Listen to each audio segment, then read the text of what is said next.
qabsaan ni kufaa qabsoon itti fufaa sabni Oromoo guddichi ega sirni isaa cabee sirna garboonfataa Habashaa jalatti kufee kaasee ilmaan Oromoo roorroo ofirraa fonqolchuuf dhawataan aarsaa isaan kaffalan hedduudha.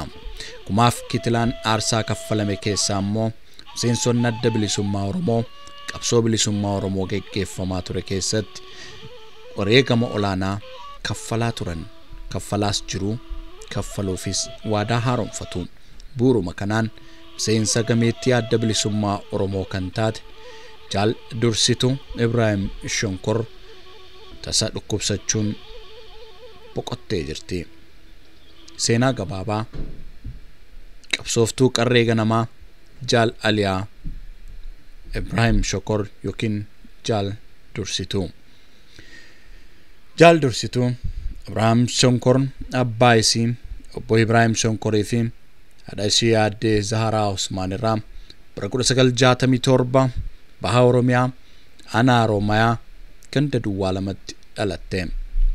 Jaal Dursituun akkuma ilmaan Oromoo kamiituu umriin ijoollummaa isheetiin akka shamarran Oromoo tokkootti waan umriin ishee eeyyamuun maatii ishee gargaaraa barnoota ishee iddilee amma kutaa 11tti barachuu maatiin ishee dubbatu. Jaal Dursituu Shonkor warraaqsa qabsoo bilisummaa Oromoo goleelee Oromiyaa cufa keessatti laboomaa ture. Isiin akka shamarree sabboontuu sirna gadaatii fi naamusa Oromummaa keessatti guddatte tokkootti roorroon uummata isii irraan gahaa turu sammuu isii ijoollummaa keessattuu cunqursaa dachaa dubartoota Oromoo irraan gahaa ture sammuu qacalee ijoollummaatiif boqonnaa hin laannee ni xiiqofte. Barattee barumsaan sadarkaa guddaa irra ga'uu heerumtee ilmaan gabrummaa jalatti horuurraa roorroo sabaa ishiirraa ga'uu irraa qolachuuf murteeffatte. Haaluma kanaan sochii qabsoo hidhannoo ABO'n geggeeffamutti makamuun leenjii ogummaa loltummaa barbaachisu dirree baha Oromiyaa xumurattee bara 1976 shamarran Oromoo qabsoo bilisummaa Oromootiif mudhii teenna hanfalaaf morma kennaa calleef hin malu jedhanii qananii fi heeruma lagatanii mudhiitti hidhannoo mormatti qawwee fannifatanii dirree diinaa cabsuu diina Oromoo irratti roorrisu irraa faccisuuf gootowwan shamarran tarree duraatti wobootti makaman keessaa of hiriirsite. Seenaa qabsoo bilisummaa Oromoo bifa jaarmiyaatiif qindoominaan ABO'n geggeeffamu keessatti kan seenaan ragaa bahuu fi ammaan kanas hawaasni Oromoo qabatamaan arguu jirutti maatiin guutuun obboleeyyanii fi osoo walirraa hin hafiin kanneen qabsoo bilisummaa Oromoo irraa qooda fudhataa turaniif jiran hedduudha. Kaleessas baay'inaan turaniiru, har'as heddumanaan akka jiran dhagahaas argaas jirra. Abbaa fi ilmaan, obboleessaaf obboleettiin manatti osoo wal biraa hin hafiin qabsoo bilisummaa Oromoo qabatamaan geggeessaa turanis itti jiru maatii kanarraa kan argamtedha.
dhugaan qabsoo Oromoo kun maatii Jaal Dursituu keessatti qabatamaan mul'ateera.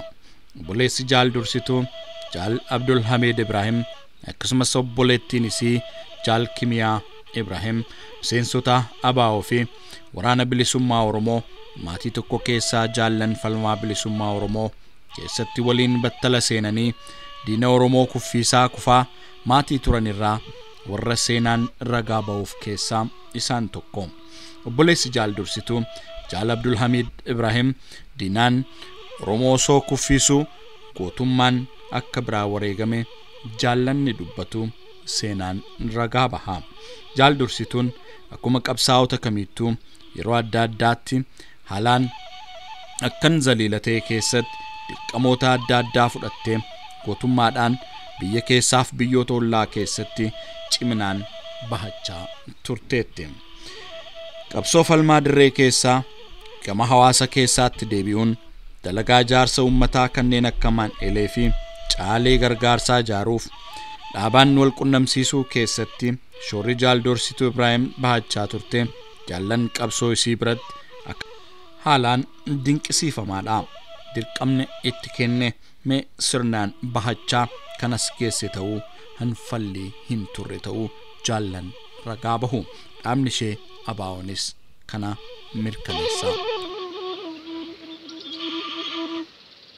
Jaal Dursituun adeemsa qabsoo bilisummaa Oromoo harka tokkoon geggeessaa gama biraattiinis abbaa manaa isii obbo Usmaan Muhammad Abdii waliin bultii ijaarrachuun ilmaan 6 horatan.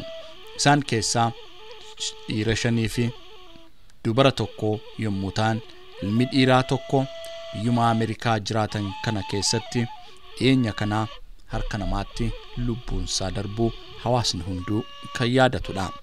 Amma ilmaan ga'eessaa 5 fi abbaa warraa ishii dhiiste lubbuun boqotte. Akkuma beekamutti haalli qabsoo biyya keessaa yeroo adda addaatti akkuma maachaa dhufeen hordoffii fi sochiin diinaa bobbaa fi jireenyi qabsaa'otaa hedduu yeroo haalaan gaaga'amaa ta'e ture keessatti bara 1999tti Jaal Dursituun gara Keeniyaa Naayiroobiitti baqachuu dirqamte. Bara 1999 haga bara 2010 Jaal Dursituun jireenya isii baqattummaan biyya baqaa Keeniyaa Naayiroobii keessa turte. Keessatti sochii jaarsa uummataa kan caalee garaagaraa qindeessuu keessatti qooda tinnisa qabsoo bilisummaa Oromoo adda bilisummaa Oromoon hoogganamu guutuun cinaatti haadha rakkataa Oromoo ta'uun akka beekamtu uummanni Oromoo biyya Keeniyaa Naayiroobii keessatti waliin dabarsan hedduminaan ragaa bahu. Jaal Dursituun akkuma maqaasii Dursituu waan hundaa qofa osoo hin ta'in da'oo fi abdii baqattoota Oromoo ta'uun beekamtii kan qabdudha.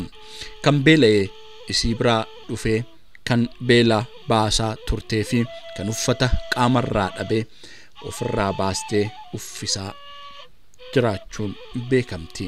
Haadha Oromoo hundaa jedhaniis maqaa moggaasanii turan baqattoonni Oromoo biyya Naayiroobii keessa jiraataa turan. Jaal Dursituu Ibrahim bara 2010 irraa eegalee jireenya isii biyya Ameerikaatti baqattummaan akka qubatteen jireenya isiitiif maatii isiitti kutaa Minisootaa godhachuun qabsoo bilisummaa Oromoo adda bilisummaa Oromoon geggeeffamu tan ijoollummaa isiirraa hirbuutti seente miseensa taatee daqiiqaa tokkoofillee irraa boqonnaa soon fudhanne haga lubbuun ishee darbuutti miseensa dirqama guutuu ba'u ta'uu konyaan ishii ragaa baha.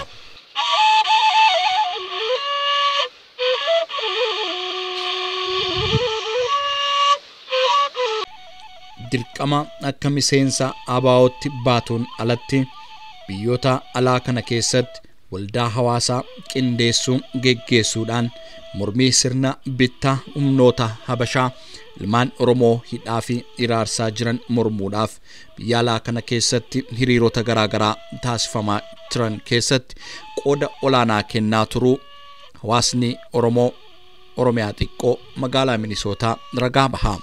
Keessattuu magaalaa Minisootaa irraa ba'uudhaan hanga Washington DC'tti yeroo adda addaa hiriirota isteeta biyyattii keessa garaagaraarraa ifadhee osoo dadhabe hin jedhin irraa qooda fudhachuurra darbee sagalee uummataa ta'uudhaaf warreen kaan dubartootaa fi hawwan akka ishee sochoosuutiin qooda olaanaa kennaa kan turte dubartii Oromoo fakkeenya hundaati. Miseensaa fi qondaala buleettii adda bilisummaa Oromootti konyaa Oromiyaa Minisootaa keessatti yeroo garaagaraatti akka koree konyaatiif miseensummaan irraa eegamu ol bahachaa waraana bilisummaa Oromoo gama dinagdeen utubuuf jaallan miseensota dubartootaa wajjin ta'uun caayaa hirkoo waraana bilisummaa Oromoo hundeessuun akkasumas hawaasa Oromoo keessatti manni bal'aan ijaaramee ofiif qabsoo bilisummaa Oromootiif akka tunnisu afooshaa biiftuu bilisummaa hundeessuu keessatti qooda olaanaa jaala kennaa turtedha. Jaal Dursituu Ibraahim dhibee kaleen kana irratti argameen wal'aansa hordofaa turtus irraa dandamachuu hanqatuun bitootessa 28 bara 2022 boqottee jirti.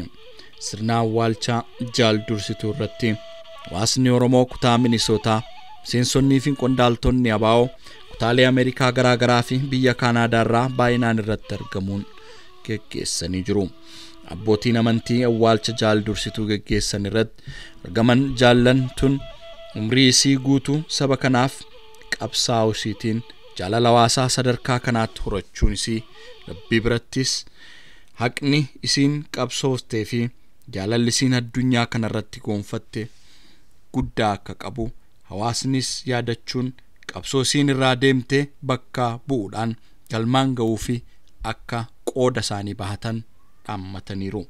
Miseensonni ABO konyaa Minisootaa akkasumas qondaaltonni olaanaa adda bilisummaa Oromoo gadda Jaal Dursituu nutti dhagahame ibsachaa hirmaannaa qabsoo bilisummaa Oromoo Jaal Dursituun erga siree irratti deebitees irraa hafuu dadhabdee qooda sii baachaa turte bakka siin irraa hir'atte dachaan ofitti fudhannee hanga uummanni keenya bilisummaa isaa goonfatutti qabsicha tinnisu daran kan itti fufnu ta'uu keenya mirkaneessaa asumaan gadda nutti dhagahame ibsachaa jaallan miseensota ABO addunyaa guutuu keessa jiraniif maatii Jaal Dursituu fi ummata Oromoo bal'aa fi sabrii hawaa Jaal Dursituuf ammoo jannata hawwinaa. Qabsaanni kufaa qabsoon itti fufaa. Miseensota ABO konyaa Oromiyaa xiqqoo Minisootaa biyya Ameerikaa bitootessa 3 bara 2022.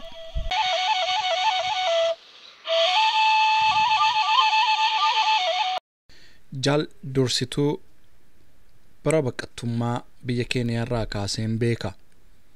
Akka gaazexeessaa tokkootti seenaaf kan ta'u immoo faaruu isheen jaallan ishee wajjin kora gamtaa Ameerikaa fi Kaanaadaa irratti bara 2018 faarfatte kan immoo yaadannoof kaameraa korraa kanan fuudhe yaadannoo Jaal Dursituuf asirra sinii kaa'eera. Amanu gasisi goni kasaku vegana takaba inni du sena niada kama goni kasaku vegana takaba inni du sena niada kama dura tu bahenya stujisi gani bilisumma Amanu gasisi dura kenyas nujisi gani bilisumma Amanu gasisi ule dia soti gabade rabbi dia moti segade irre wabogota chimsi